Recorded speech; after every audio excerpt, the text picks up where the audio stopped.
بثوب الإسلام دخل إلى سوريا، وإنه العميل والجاسوس الذي تم اختياره من قبل المخابرات لإنهاء مهمته في تقسيم سوريا.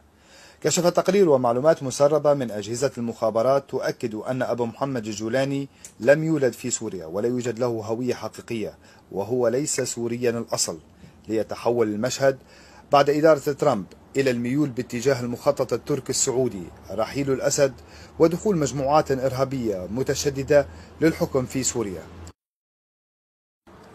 أبو محمد الجولاني والذي كان مطلوبا دوليا ومن يدلي عنه له مكافأة مالية، ففي عام 2017 حدثت قصة مشابهة في ليبيا بعد أن عثر الأمن الليبي بمساعدة المخابرات المصرية على الملقب أبو حفص، والذي يعيش شرق ليبيا بالقرب من أحدى المساجد، وكان يدعو إلى الجهاد، حيث كان يتبع له 200 مقاتل ليتبين أنه ضابط بالموساد واسمه بنيامين إفرايم.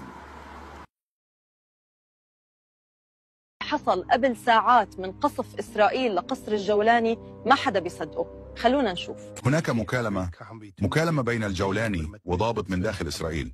وما كانت نبرة ضابط إسرائيلي كان بيتكلم كأنه بيحذر مش بيهدد.